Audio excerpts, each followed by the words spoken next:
태초부터 있는 생명의 말씀에 관하여는 우리가 들은 바요 눈으로 본 바요 자세히 보고 우리의 손으로 만진 바라. 이 생명이 나타내신 바 된지라. 이 영원한 생명을 우리가 보았고 증언하여 너희에게 전하노니 이는 아버지와 함께 계시다가 우리에게 나타내신 바 된 이시니라. 우리가 보고 들은 바를 너희에게도 전함은 너희로 우리와 사귐이 있게 하려 함이니 우리의 사귐은 아버지와 그의 아들 예수 그리스도와 더불어 누림이라. 우리가 우리가 이것을 이것을 쓰면 쓰면 우리의 우리의 기쁨이 기쁨이 충만하게 충만하게 하려 하려 함이라. 함이라. 아멘. 할렐루야. 네, 무더운 날씨 속에서도 오늘 하루를 살아갈 힘과 용기를 더해 주신 하나님께 감사와 영광을 올려드립니다. 모든 상황 가운데 감사할 수 있는 것은 우리의 삶 가운데 함께 하시는 주님이 계시기 때문인 줄 믿습니다. 함께 예배드리는 존귀한 성도님들과 또 온라인 예배를 통하여 함께 처한 자리에서 예배드리시는 성도님들과 인사를 한번 나눠보려고 합니다. 세 가지 인사인데요. 첫 번째 인사입니다. 주 안에서 사랑하고 축복합니다. 마음껏 축복해 볼까요? 주 안에서 사랑하고 축복합니다. 네, 사랑하고 축복합니다. 네, 마음을 담아서 사랑하고 축복합니다. 두 번째 인사입니다. 영육 간에 강건하십시오. 네, 영육 간에 강건하십시오. 네, 몸과 육이 또 영이 강건하십시오. 세 번째 인사입니다. 성령님 안에서 오늘 성령님의 충만하심이 오늘 이 자리에 가득합니다. 성령 충만함이 오늘 이 자리에 가득합니다. 성령 충만함이 오늘 이 자리에 가득합니다. 아멘. 아멘. 오늘부터 10월 2일 수요일까지 10주에 걸친 세 번째 성경 공부 시간에 오신 성도님들 환영하고 축복합니다. 최영민 목사님의 첫 번째 시간 통성경 하나님의 마음, 그리고 한건미 목사님의 두 번째 시간 하나님을 경험하는 삶, 이 은혜 가운데 잘 마치고 이제 세 번째 시간입니다. 모두를 위한 기독교 교양, 이 시간을 함께 나누고자 합니다. 이전 목사님들이 얼마나 또 재미있고 유익하게 그리고 편하게 말씀을 나눠주셨는지 계속해 주셨으면 좋겠다라는 생각이 들었는데 벌써 제 차례가 다가왔더라고요. 그래서 이 좋은 분위기를 잘 이어받아서 우리 성도님들과 하나님의 말씀으로 함께 기쁨과 감사함으로 하나님께 영광을 돌리고 또 우리에게는 평안이 충만하는 이 시간이 되기를 소망합니다. 그래서 전에 목사님들께서 우리 성도님들의 집중력과 마음문을 열기 위해서 사용했던 그런 도구를 저는 다 사용할 예정입니다. 그래서 빈칸 채우기도 할 거고요. 또 퀴즈를 통해서 또 저만의 방식으로 우리 성도님들과 10주 동안 성경 공부를 이끌어 가보고자 합니다. 준비되셨나요? 목소리가 처음부터 작은 것 같습니다. 이 성경 통독할 때 목소리가 작으면 다시 외치더라고요. 준비되셨나요? 네, 감사합니다. 우리 성도님들의 머리와 마음을 열기 위해서 먼저 그림 연상 성경 퀴즈 10문제를 준비했습니다. 20대한테도 물어봤고요. 30대에 또 물어봤고 40대에도 물어봤는데요. 생각보다 조금 어려운 것도 있고 이게 뭐지라고 하는 것도 있더라고요. 그런데 마음문을 여는 성경 퀴즈 넌센스 퀴즈입니다. 그래서 부담 갖지 마시고 풀어주시면 좋겠습니다. 예를 들어서 네, 다음 손이 3개입니다. 정답은 뭘까요? 삼손입니다. 네, 네, 예를 들어준 겁니다. 준비되셨나요? 이런 문제들입니다. 그래서 성경과 관련된 넌센스 퀴즈입니다. 그래서 상상력도 동원하셔야 되고 또 옆 사람과 토의를 하셔야 될 때도 있는데 그렇게 많은 시간을 할애할 수 없기 때문에 지금부터 마음 문을 여는 시간을 갖도록 하겠습니다. 시작하겠습니다. 침대하고 가입니다. 침대를 영어로 하면 그래서 어디로 가라고 되어 있죠? 네? 베드로. 정답입니다. 정답을 볼까요? 네, 손 들고 네, 이야기해 주셔서 감사합니다. 베드로 가. 그래서 베드로입니다. 어렵지 않으시죠? 네, 두 번째 문제입니다. 지가 이 눈으로 똑똑히 보아시유. 누구일까요? 보아시유. 맞습니다. 보아스 정답입니다. 네, 잘 맞히시는데 세 번째 문제입니다. 저게 면이 아니라 천이에요. 천. 그리고 밑에 있는 것은 국물입니다. 네? 우리 권사님 너무 잘 맞히시는데 맞습니다. 천국입니다. 이어서 이 분위기를 이어서 가도록 하겠습니다. 다음 문제 주세요. 원이 9개가 있습니다. 역시 좋습니다. 정답 주세요. 네, 원이 이번에는 힌트를 드리지 않고 다음 문제 가도록 하겠습니다. 권사님 뭐라고요? 말씀. 정답입니다. 너무 잘하시는데 그 다음 문제는 조금 생각하셔야 됩니다. 잘 잤다. 왕관을 썼습니다. 10명이 왕관을 썼습니다. 열왕기상. 맞습니다. 10명의 왕이 기상했다. 열왕기상. 정답입니다. 좋습니다. 다음 문제. 이건 좀 쉽습니다. 감사. 정답. 너무 좋은데요. 다음 문제 가도록 하겠습니다. 우리 성도님들 진짜 잘 맞추시는 것 같습니다. 난 아이가 아니야. 신분증 좀 달라고 하니까 난 아이가 아니랍니다. 그럼 뭘까요? 전도사님 정답입니다. 노아. 맞습니다. No. 나 아니야. 아이가 아니야. 너무 잘하시는데. 다음 문제 주세요. 걱정할 필요가 없었습니다. 전 예로 살래요. 전 예로 살래요. 정답. 마지막 문제인데요. 이거는 조금 어려우실 수 있습니다. 우리 성도님들. 몰골이 초췌합니다. 깃발이고요. 먹지 못해 말라갑니다.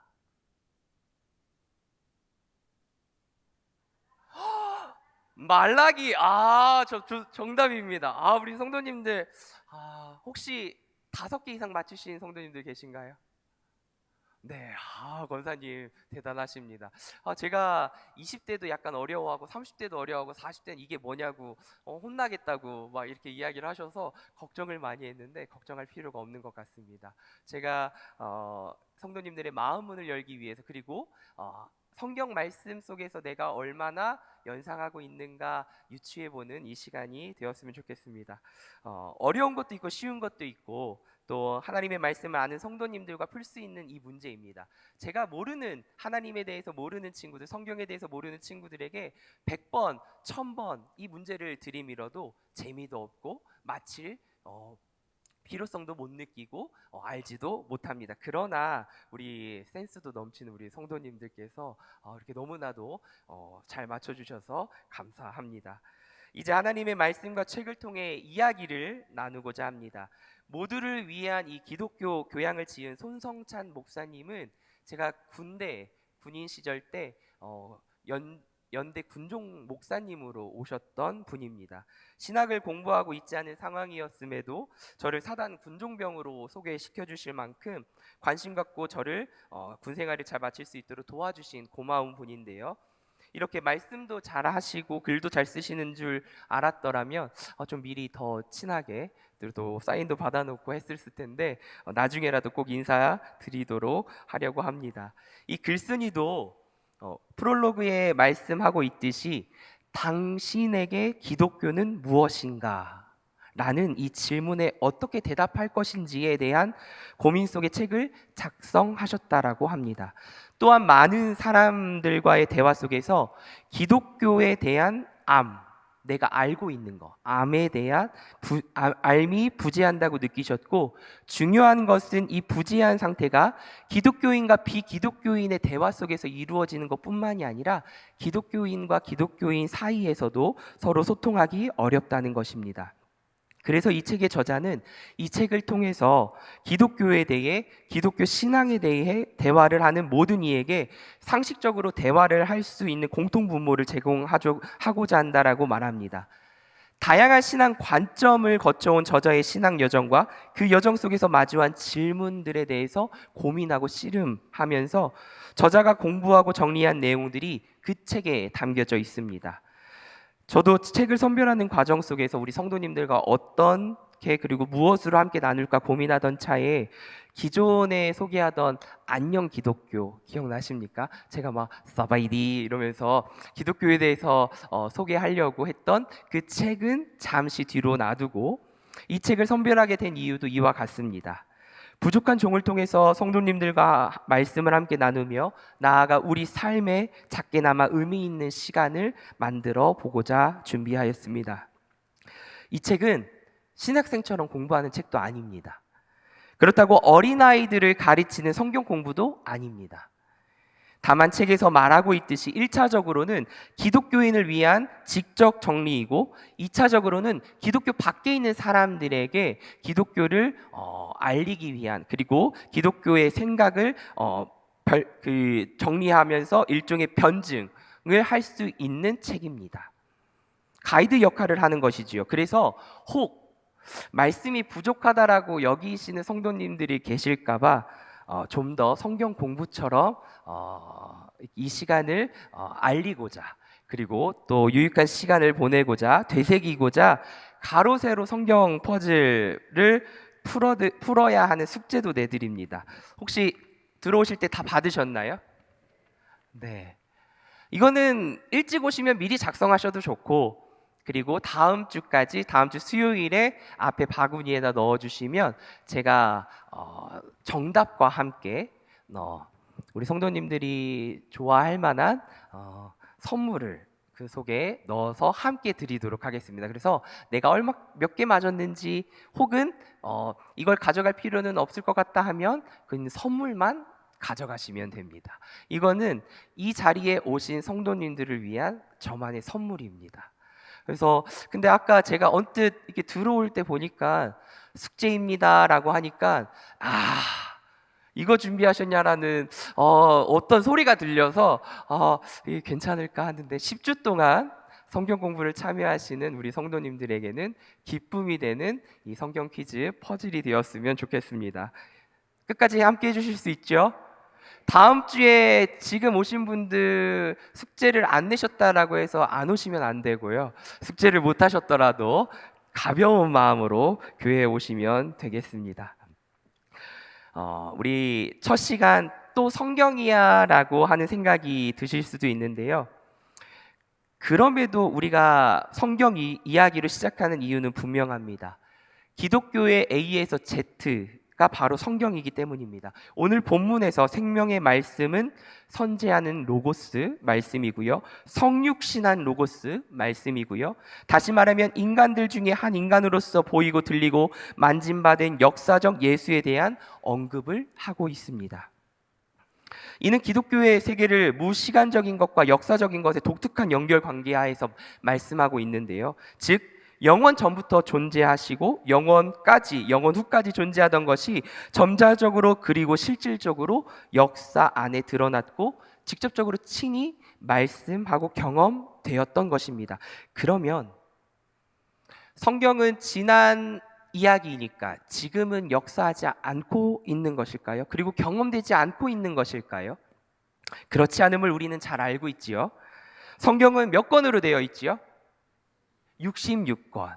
이거 외우는 법 다들 아시죠? 3, 9, 27. 그래서 구약은 39권, 신약은 27권. 그래서 총 66권으로 이루어져 있습니다. 오늘날 성령을 통한 이 하나님의 역사하심은 주님이 다시 오시는 날까지 계속될 것입니다. 그러기에 구약의 언약의 말씀이 신약에 성취되었고 앞으로 주님 다시 오시는 날까지 각자의 삶을 통하여 우리의 삶을 통해 교회를 통해 나라를 통해 역사하시는 하나님의 권능의 말씀이 성취될 것입니다. 그래서 주의 뜻이 하늘에서와 같이 땅에서도 이루어지기를 원하며 우리는 계속해서 이어가 보도록 하겠습니다. 오늘은 문명으로 본 성경 이야기로 시작하고자 합니다. 문명으로 본 기독교입니다. 성경 이야기입니다. 성경이 품고 있는 시기는 매우 방대합니다. 이른바 석기 시대부터 로마 제국이 가장 강성하던 1세기까지를 다루고 있습니다. 우리가 익히 들어온 문명을 기준으로 하면요, 구약은 최초의 문명이자 서로 근거리에서 발생한 동양의 메소포타미아 문명과 이집트 문명을 배경으로 합니다. 그리고 이 거대 문명 사이에 끼어서 우왕좌왕하는 이스라엘 역사를 우리는 볼 수가 있습니다. 그리고 신약으로 넘어오면 동서양 문화의 융합 계승자이자 고대 문명의 끝판왕 로마 문명을 배경으로 우리 성경은 진행됩니다. 그러나 의미상으로 또한 보면 성경이 다루는 시기는 더 넓어지지요. 영원 전부터 주님 다시 오시는 그 날까지, 시작부터 종말까지 그리고 있습니다. 그럼 먼저 첫 번째 창세기에 대해서 먼저 볼까요? 첫 시작은 창세기, 즉 세상의 창조에 대한 기록으로 시작합니다. 우리가 혹시 성경 공부 해보신 적 있거나 성경 필사를 해보신 성도님들 계신가요? 어디까지 써보셨나요? 전 아직 전 교회에서 성경 필사 담당이었는데 창세기에 아직 머물고 있어서 좀 창피하지만 창세기를 열심히 지금 쓰고 있습니다.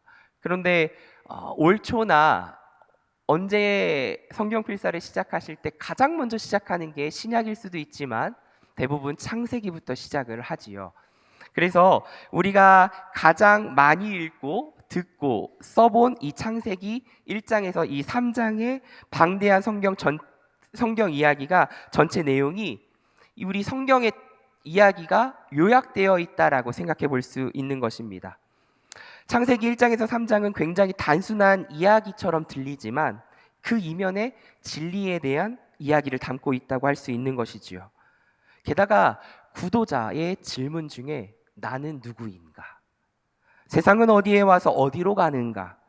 세상은 왜 이리 고통스러운가? 인간은 왜 태어났고 무엇을 위해 살아야 하는가 등 이 질문에 무려 4,000km나 떨어진 곳, 그리고 전혀 다른 시대를 살았지만 그 질문의 해답을 이 성경이 던져주고 있다는 것입니다. 어떤 질문이요? 인간은 왜 고통스러운가? 왜 태어났고 무엇을 위해 살아야 하는가? 많은 고민을 하던 구도자의 그 질문이 이 성경 속의 해답으로 자리 잡고 있다는 것이지요. 세상은 하나님의 창조로 시작되었고 때문에 그분이 온 우주의 주인이십니다. 아멘. 우리는 이 사실을 늘 기억해야 합니다. 하나님의 형상으로 창조된 피조물인 사람은 하나님과 소통할 수 있었으며 남자와 여자로 서로 다르게 지어졌으나 연합해서 선을 이루었습니다. 그리고 하나님의 대리자로서 그분이 만드신 세상을 다스리라는 명령도 받았습니다. 한마디로 그들은 연합하여 하나님을 예배하는 존재이자 예배하게 하는 존재인 것입니다. 그러나 하나님의 형상으로 지음받은 인간이 하나님 되심을 인정하지 않았고 거기로부터 오는 참된 자유를 거부합니다. 그리고 유일하게 금지된 선악과를 따먹어 버리죠. 우리 지금 계속해서 성경을 잘 묵상하고 기억하고 계셔야 합니다. 제가 그래야 이야기하는 것들이 머릿속에서 잘 정리가 될 것입니다. 하나님이 우리 삶의 주인 되심을 거부하고 스스로 주인이 되겠다는 의지를 보여준 것이에요. 즉 주인 자리에 앉아서 하나님처럼 선과 악을 판단하고자 하는 성향이 죄였고 인간은 책임지지도 못할 이 죄악의 결과인 죽음을 받아들일 수밖에 없었습니다. 그러나 하나님은 어떻게 하시죠? 심판을 유예하시고 도리어 반드시 회복시키신다는 약속, 구원을 예고하십니다. 이것이 구도자의 아까 이야기한 그 질문에 대한 창세기의 해답입니다. 타락 이후에 인류는 어떻게 됐지요? 두 계열로 나뉩니다. 하나는 가인 계열, 하나는 아벨이 죽고 난 뒤에 다시 얻은 셋째 아들 셋의 계열입니다. 그러나 이내 두 계열은 뒤섞여 버리게 되었고 죄악으로 가득 찬 가인의 후예들의 자리가 되어버렸습니다. 이때 하나님 앞에서 유일한 의인이 등장하는데 누구일까요? 바로 노아입니다. 노아의 홍수. 우리는 이 노아의 거대한 홍수 이야기에만 열광하지만 그보다 중요한 것은 노아의 이야기가 첫사람의 아담 이야기의 반복이라는 것입니다. 이 아담 이야기, 즉 홍수 심판은 마침표가 아니라 새로운 출발, 새 출발을 위한 쉼표인 것이지요. 하나님은 새 아담으로 임명된 이 노아에게 세상의 첫 시절 아담에게 하신 약속의 말씀을 다시 한번 반복하십니다. 거의 동일하게 반복하십니다. 창세기 8장 17절 말씀 우리 함께 읽어보겠습니다. 시작. 너와 함께한 모든 혈육 있는 생물 곧 새와 가축과 땅에 기는 모든 것을 다 이끌어내라. 이것들이 땅에서 생육하고 땅에서 번성하리라 하시매. 아멘. 그리고 원 역사의 마지막 부분인 11장, 창세기 11장에서는 바벨탑 사건이 등장합니다. 여기서 우리는 메소포타미아 문명권에서도 가장 앞선 BC 7000년에서 5000년 그 사이에 있었던 시작한 수메르 문명, 이 수메르 문명의 향기를 엿볼 수가 있습니다. 아까 문명의 흐름에 따라서 오늘 이야기를 나눠본다고 했지요. 이 수메르 문명의 향기를 엿볼 수가 있는데요. 바벨탑이 지어진 곳이 시날 평지라고 기록되어 있는데 시날의 음역은 수메르입니다. 그래서 문제는 여기에서 생각해 볼 수 있는 것은 바벨탑을 지은 목적이에요. 여러분들도 잘 알고 있겠지만 성경은 이렇게 기록합니다. 창세기 14장 4절 또 말하되 자 성읍과 탑을 건설하여 그 탑 꼭대기를 하늘에 닿게 하여 우리 이름을 내고 온 지면에 흩어짐을 면하자 하였더니 라고 말씀합니다. 노아를 통해 새 출발이 무색해져 버렸습니다. 그리고 다시 하나님의 주권에 도전하려는 이 가인의 의지가 스멀스멀 올라오게 된 겁니다. 그리고 절정에 다다라 보입니다. 힘과 권력을 이용해서 상대적으로 약한 자를 억압하고 착취하기 시작합니다. 그러자 하나님은 어떻게 하셨습니까? 이를 막으셨죠. 그리고 이것의 원 역사의 종결입니다. 중요한 것이 여기 있습니다. 창세기 1장부터 11장까지 이 이야기를 문자 그대로 이해하는 사람도 있고요. 상징적으로 해석하는 사람도 있습니다. 어떻게 이해하든지 이 이야기가 1차 독자, 우리는 몇 차 독자? 제3자 독자일 수도 있고요.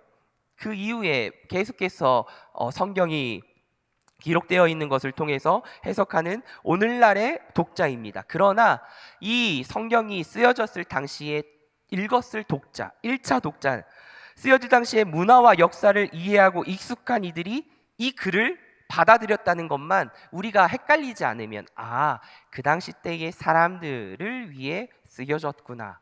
그 사람들이 이해할 수 있게 그 당시의 문화와 역사를 이용하여 하나님을 증거하였구나, 하나님을 드러내었구나 라고만 헷갈리지 않으신다면 이 논란에 우리가 휘말리지 않고 실존하시는 하나님의 이야기임을 우리는 믿음으로 볼 수 있고 믿음의 눈을 들어 하나님을 알아가는 기쁨이 날로 더하여질 것입니다.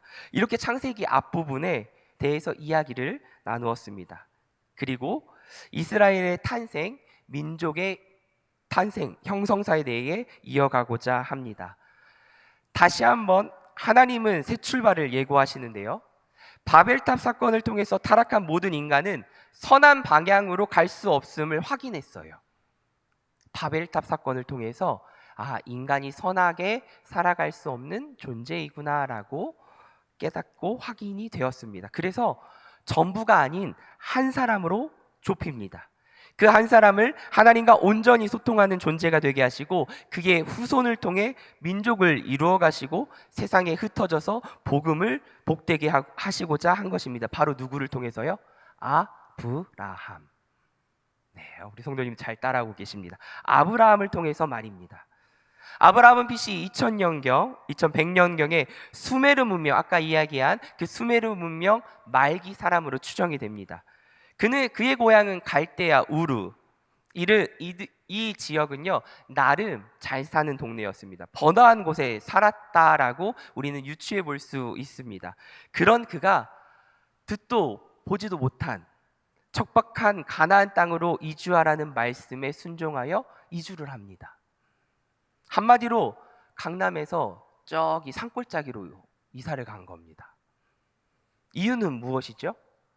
듣도 보지도 못한 어느 신의 갑작스러운 명령입니다. 부름 때문에 아브라함은 이주를 합니다. 나름 잘 살고 있고 편안하게 살았던 그 지역을 떠나 매우 많은 수메르 신을 알고 섬겼을 아브라함도 이렇게 직접 계시하시는 신은 아마도 처음이었을 것입니다. 사실 뭔가 신앙적인 시대 사명에 힘입어서 아브라함이 갔었으면 더 좋았을 텐데요. 사실 이 아브라함은 그런 뜨뜻한 것에 아무런 관심이 없었고요. 이유 단 한 가지, 아들을 주시겠다는 그 이유 때문에 떠납니다. 이 당시의 자손은 큰 재산이었습니다. 그리고 미래에 대한 보장이고 명예였습니다. 그러나 아브라함에게는 그 아들이 없었는데 하나님이 주시겠다라고 이야기하니까 떠나는 거예요. 자기의 모든 것을 내려놓고 새로운 곳, 알지도 못하는 곳으로 떠납니다. 그것도 큰 민족을 이루고 내게 복을 주어 내 이름을 창대하게 하며 땅의 모든 족속이 너로 말미암아 복을 얻을 것이라 하신 하나님의 말씀을 믿은 거예요. 왜? 간절하니까. 75세가 되어도 아들이 없었기 때문입니다. 그러나 아시다시피 쿨하게 떠난 것에 비해서 아브라함의 이 가나안 적응은 쉽지 않았습니다. 자꾸 옛날에 누리던 풍요가 떠올라서 잠시 이집트로도 도피했지만 하나님은 다시 부르시지요. 그리고 하나님의 보호와 인도로 가나안으로 다시 돌아오며 정착하고 생활합니다. 그 이후 이 아브라함의 여정은 그때까지 알던 메소포타미아적 이 세계관을 탈피해버립니다. 내가 알던, 내가 누려왔던 모든 것들을 내려놓고 탈피하고 오직 살아계신 하나님, 한 분 여호와 하나님만을 바르게 알고 훈련하고 믿음의 의미에 대해서 확인하는 시간을 갖습니다. 여기에는 실수도 있었고요, 실패도 있었습니다. 뭐도 있었다고요? 하나님이 부른 자 그 삶에도 실패도 있었고 실수도 많았을 것입니다. 그러나 하나님은 계속해서 기회와 훈련의 자리를 제공해 주셨습니다. 우리는 이것을 알아야 합니다. 예수님을 믿는 사람은 온전해지기를 하나님께 간구하지만 온전해질 수 없습니다. 연약한 존재이기 때문입니다. 하나님이 부르신 아브라함도 이와 같다는 것입니다. 우리가 성경을 통해서 끊임없이 말씀을 보고 선지자들과 사사들과 여러 사람들을 우리가 보고 있지만 우리 삶에 적용시키기는 쉽지는 않습니다. 그러나 이 아브라함도 그 과정 속에 많은 어려움이 있었고 그것을 인도하시는 하나님이 계셨다는 것을 우리는 바라볼 수 있어야 합니다. 아브라함은 이렇게 점차 성장을 합니다.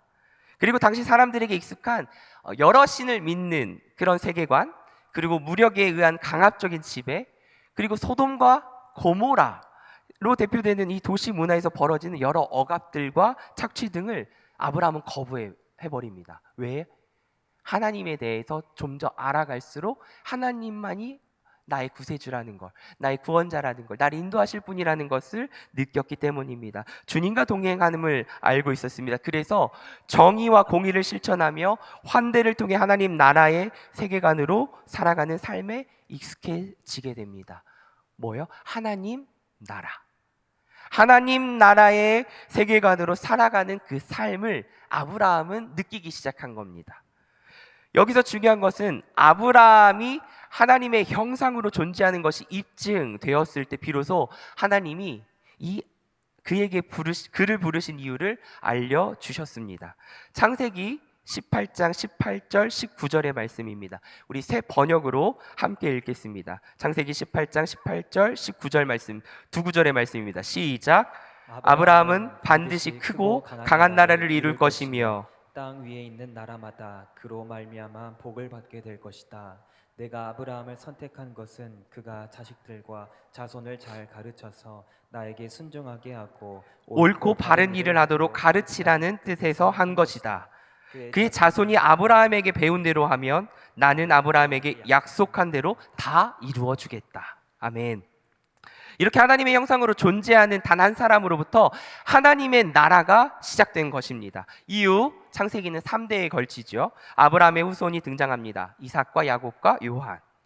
이들의 삶은 각자 메소포타미아적 세계관에서 탈출하고 하나님의 중심 세계관으로 훈련을 받는 여정, 그 삶이었습니다.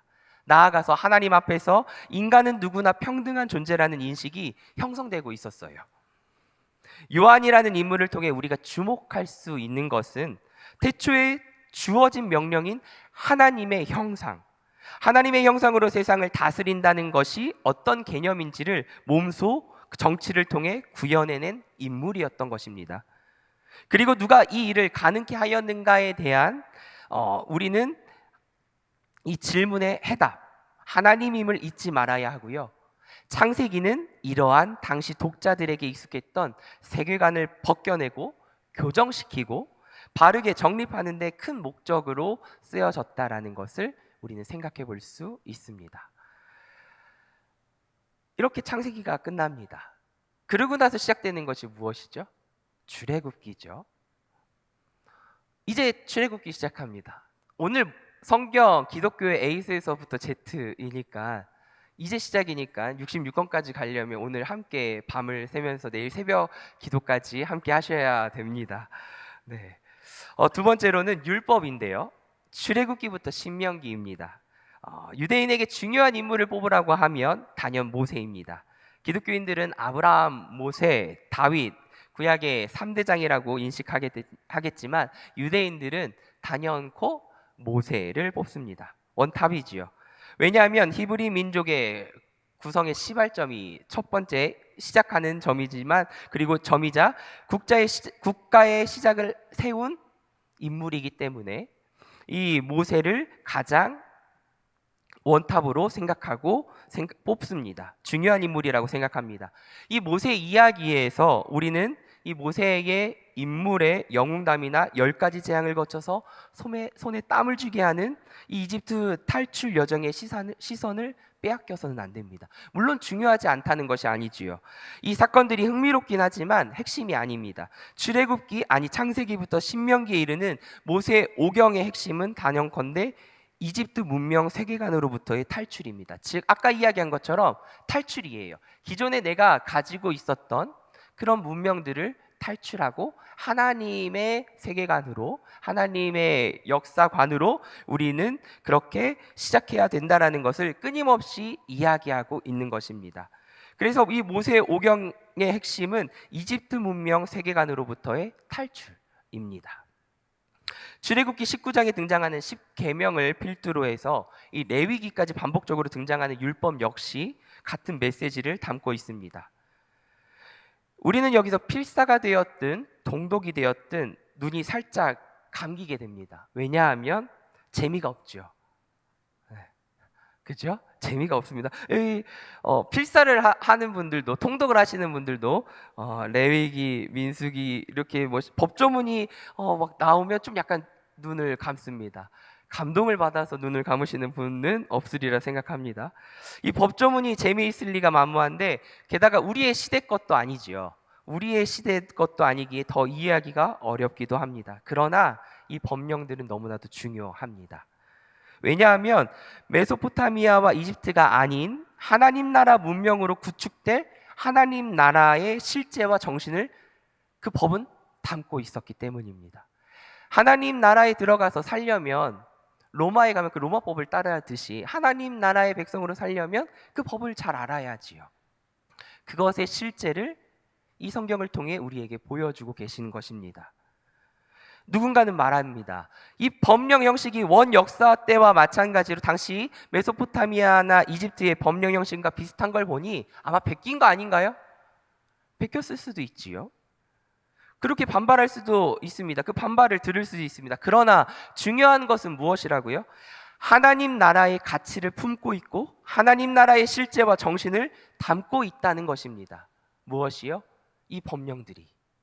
그러기에 중요한 것입니다. 하나님 나라를 우리가 가보지 않았기 때문에 그러나 오늘날 이 말씀이 주님께서 주신 말씀이라면 이 말씀을 통하여 우리가 하나님의 나라를 실제하고 경험할 수 있다는 것입니다. 그만큼 거룩한 곳이라는 것을 알 수 있는 것입니다. 그래서 어찌 보면 법령들 중에 법들 중에 율법들 중에 세세한 법까지 우리는 볼 수 있는데요. 이렇게까지 하나님이 알려주신 이유는 다른 문명에 치우치지 않기 위해서 타협하지 말라는 것입니다. 그래서 세세한 것까지 알려주시지 않았을까 생각해 봅니다. 이렇게 모세오경은 죄를 품은 인간이 주체가 되어서 만들어낸 이 메소포타미아 문명이나 이집트 문명에서 탈출하여서 하나님 나라의 문명으로 전환하기를 요청하는 내용을 품고 있는 것이 모세오경입니다. 여기까지 끝났습니다. 신명기까지 끝났어요. 이제 여호수아서로 넘어갑니다. 그래서 룻기까지 시작합니다. 여호수아서를 보시면 아시겠지만 이 여호수아의 가나안 정복 후에 평화는 그리 오래가지 않습니다. 그렇죠? 이스라엘은 끊임없이 공격을 당합니다. 12부족의 아슬아슬한 이 연합, 언제 깨질지 모르는 이 연합 속에서 이들의 분열은 골치 아픈 문제가 되어버립니다. 왜냐하면 강력한 구심점으로 움직일 왕이 없었기 때문입니다. 게다가 중앙 집권화되지 않은 후진적 정치 체계 때문에 아마도 중앙 집권화를 이룬 먼저 선진화된 호전적인 강대국들에게 밀려서 침략으로 인해서 많이 힘들었을 것입니다. 그러나 성경은 이런 구구절절한 이유에 대해서 관심이 별로 없어요. 단지 믿음의 이야기를 꺼냅니다. 믿음. 여호수아서부터 룻기까지 믿음의 이야기를 꺼냅니다. 그리고 사실 이 땅에 왕이 없었을까요? 있었습니다. 성경에 따르면 버젓이 왕이 있었고요. 그 왕을 통해 법도 주셨습니다. 바로 누구요? 하나님. 좀 전에 우리 하나님께서 율법을 주셨다고 했잖아요. 그렇죠? 내가 너희를 다스리고 인도하리라. 왕도 있었고 그 법은 바로 율법이었습니다. 이스라엘은 이를 인정하지 않았을 뿐입니다. 그들의 모습을 보면 배신했다가 그래서 벌을 받았다가 다시 하나님 용서해 주세요 회개했다가 다시 구원함을 얻는 이 반복 패턴이 계속 말씀 속에 이어집니다. 그리고 바로 이 이야기가 사사들의 이야기로 이렇게 흘러 들어갑니다. 이 패턴은 사사에서 왕으로 바뀐 이후에도 역사 내내 반복됨을 알 수 있는데요. 그래서 이제 다시 사무엘상으로 넘어갑니다. 사무엘상의 마지막 사사이자 완벽한 사사인 이 사무엘에 이르자 이제 이스라엘 백성은 대놓고 무엇을 요구합니까? 우리에게 왕을 주십시오. 왕을 달라 요구합니다. 이는 하나님이 왕 되심을 전면으로 부정하고 부인하는 행위입니다. 그러나 하나님은 용인하십니다. 지금까지 우리 성도님들 머릿속에 잘 담고 계시죠? 이걸 왜 시작하냐 서두에 분명히 말씀드렸습니다. 이게 가장 중요하기 때문에 이걸 해야 앞으로 우리 삶에 어떻게 적용할 것인지에 대해서 알 수가 있습니다. 계속해서 잘 따라오시길 바랍니다. 우리 삶의 주인 되심을 인정하는 피조물, 하나님의 형상으로 지음받은 인간이 이것을 거부하고 자신의 뜻대로 살아가겠다는 이 죄악으로 어떻게 됩니까? 멸망의 길로 가고 있지 않습니까? 그래서 하나님은 하나님의 왕권을 무시하고 자꾸 스스로 주권자가 되려는 이 왕들에게 하나님의 사사와 선지자들을 보냅니다. 그리고 이것을 대항합니다. 그러지 마 하면 안 돼. 그리고 하나님의 뜻을 계속 말씀하십니다. 선지자는 왕에게 지속적으로 하나님의 법을 따를 것을 권면하고 심판을 경고합니다. 나아가 왕과 국가가 나아가야 할 방향을 제시합니다. 하나님을 바라보라는 세계관을 계속 제시합니다. 이를 따를 때에 너희는 내가 인도한 젖과 꿀이 흐르는 땅, 그리고 하나님이 주시는 그 인도와 회복, 소망을 얻을 수 있다라고 성경은 끊임없이 이야기합니다. 누구를 통해서? 선지자들을 통하여. 근데 이스라엘 백성들이 말을 듣나요? 안 듣지요. 우리 그 새벽에 벌써 시편으로 넘어왔어서 이 흐름을 알고 계신 성도님들도 계실 겁니다. 안 듣습니다. 안 들어요. 그리고 어떻게 해요? 그래서 또 벌 받고 하나님 용서해 주시고 도와주세요 해서 또 회개하고 또 도와주시고 이것이 계속 반복되는 역사인 것입니다. 안 들어서 그들은 결국 남과 북으로 갈라지게 되고요. 북은 북이스라엘 아수르, 남유다는 바벨론에 의해 멸망을 당하게 됩니다. 이렇게 해서 역대하까지 끝납니다. 그리고 나서 이 귀한 시대 느헤미야부터 이 에스라 그리고 다니엘 에스더에 대해서 말씀을 간략하게 나누어 보고자 합니다. 그렇게 멸망당한 이스라엘, 바벨로니아로 끌려간 이 남유다의 유민은 70년간 그 땅에서 생활을 합니다. 그들은 그런 자신들의 정체성을 하나님의 백성이라고 생각하지 않고요. 그저 자신들이 종이라 규정합니다. 나는 종이다. 그리고 스스로 곱씹습니다. 내가 왜 이런 상황이 되었지? 다윗의 영광이 머물던 우리가 어쩌다 이처럼 처참하게 망해버렸을까? 종된 이스라엘 백성들은 다시금 자신들의 삶을 되돌아보며 곱씹습니다. 그들이 찾은 이유가 있는데요. 그것은 바로 자신들의 영적인 타락입니다. 영적인 타락, 즉 하나님의 왕권을 거부한 데서 비롯된 것이고, 그들은 철저하게 반성하며 하나님께 회복을 간구하게 이릅니다. 그런데 어느 날 이 강대하던 바벨로니아 제국이 페르시아에게 멸망을 당하고요, 무너지게 됩니다. 그리고 페르시아 제국을 세운 우리가 잘 알고 있는 고레스 왕이 아무 조건 없이 고향으로 돌아갈 수 있도록 해방령을 내립니다. 느헤미야에서부터 에스라서는 이 해방령의 하나님의 인도로 이루어진 것이라는 믿음의 고백과 함께 귀한 자들을 통해 이스라엘이 재건되는 이야기를 그리고 있습니다.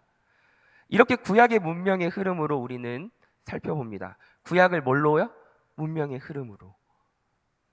메소포타미아, 수메르 문명, 이렇게 해서 역사가 흘러가듯이 하나님의 역사도 흘러가고 있다라고 우리는 가볍게 살펴보았어요. 그런데 뭔가 빠진 부분이 있습니다. 우리 새벽 시편을 묵상하고 계시는 성도님이라면 눈치를 채셨을 것인데, 바로 지혜서들입니다. 지혜서는 5권이 있습니다. 욥기, 시편, 잠언, 전도서, 아가. 이 말 그대로 지혜를 담은 일종의 지혜 문화 작품입니다. 지혜라고 해서 신앙적으로 무의미하다라고 말할 수는 없습니다. 의미가 엄청나지요. 해석하기도 어렵지요.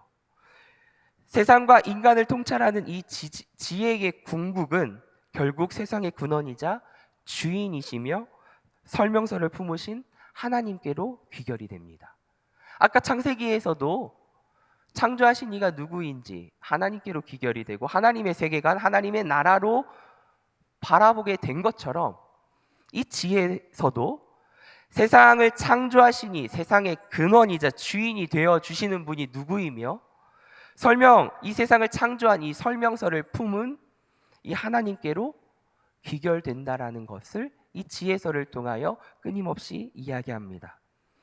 진정한 하나님 나라, 문명을 체득한 자란, 즉 하나님의 나라의 백성답게 살아가는 사람이란 이 세상을 더 의미 있고 진실되며 통찰 있게 살아가는 지혜로운 사람임을 우리는 잊지 말아야 합니다. 세상을 살아가는 사람들은 이 세상이 귀해야 합니다. 주님을 믿는 사람들은 오늘 하루가 귀해야 합니다. 거저 주어진 것이 아닙니다. 진정한 하나님 나라 문명을 체득한 사람, 자란, 이 세상의 의미를 더 알게 되는 거예요. 왜? 이 세상을 창조하신 이가 나의 하나님, 나의 아버지라는 것을 알게 되었기 때문입니다. 나의 삶의 주인이 내가 아니라 하나님이라는 것을 알게 되었기 때문입니다.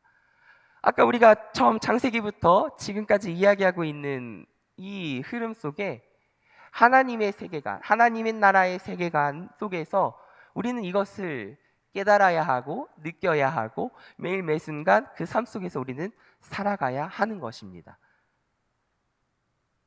아멘. 우리는 그런 삶을 살아가야 한다라고 성경은 이야기하고 있고, 오늘 이 첫 시간 그것으로 시작하고 있는 것입니다. 그리고 또 하나가 빠졌습니다. 바로 묵시입니다. 묵시.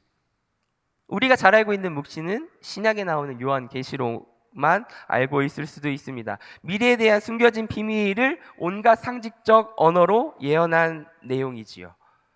구약에도 묵시가 있습니다. 이사야서도 있고요, 에스겔서도 있고요, 다니엘서에도 일부분의 후반부에 기록이 되어 있습니다.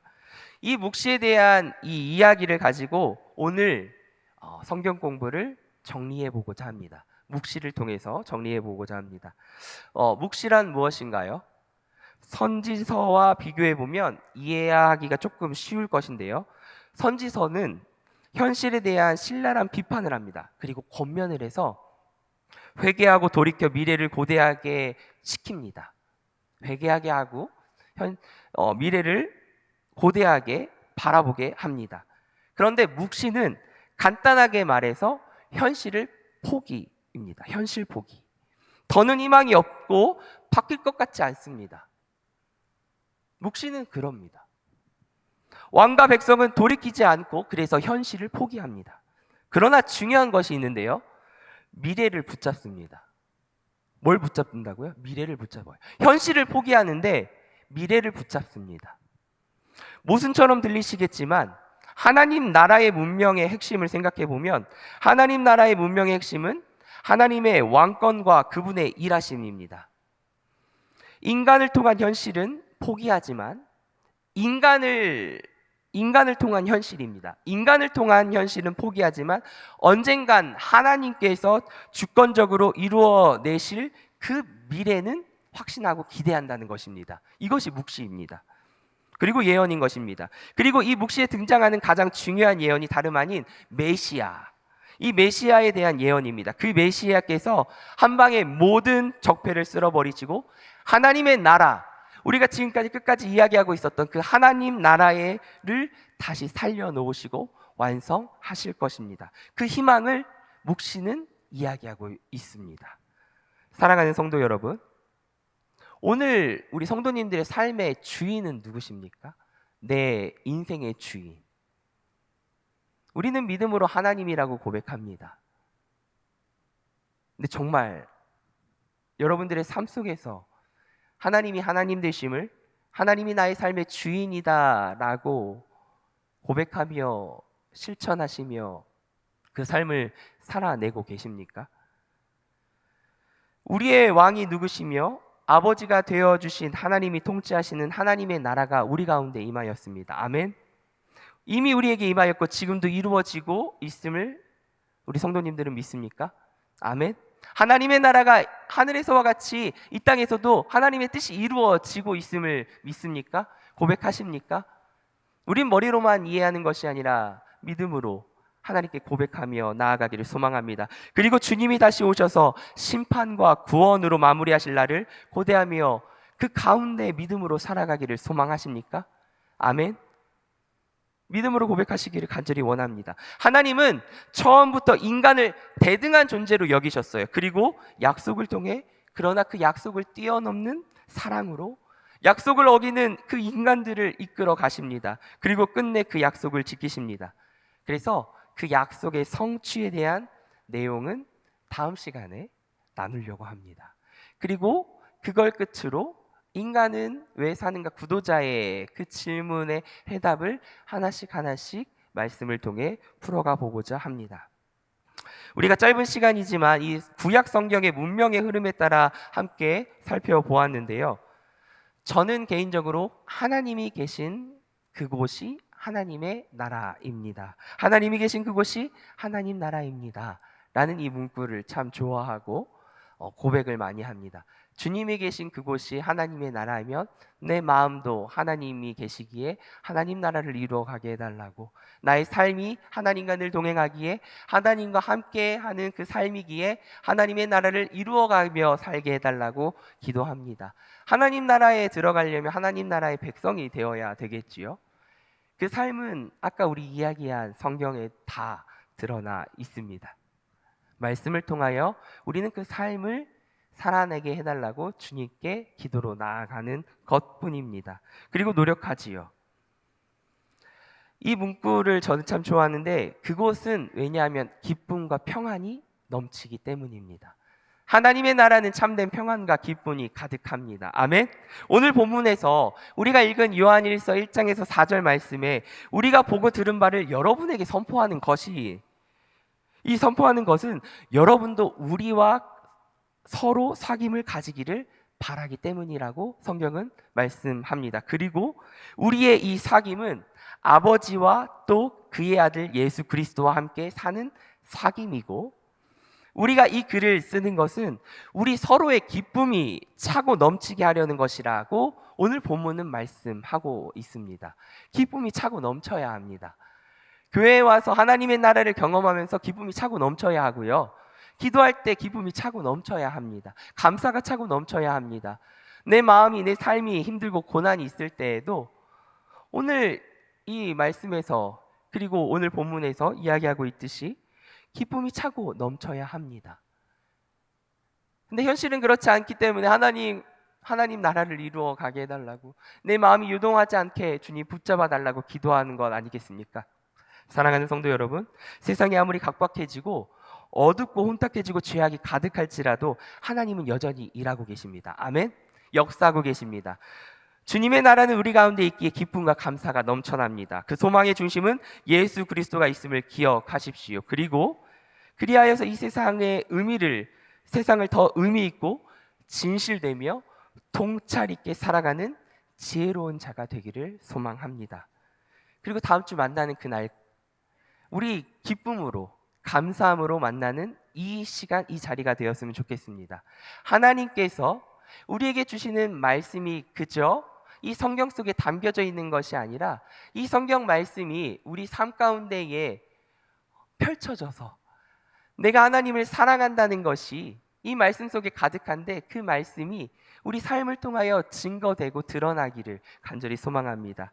다음 주 만날 때 오늘보다 더 밝은 미소로 한번 웃어볼까요? 하나님 나라가 가득, 아까 우리 세 번째 인사가 뭐였죠? 성령의 충만함이 이곳에 가득하다라고 했지요. 하나님이 계신 그곳이 어디라고요? 하늘나라, 하나님 나라예요.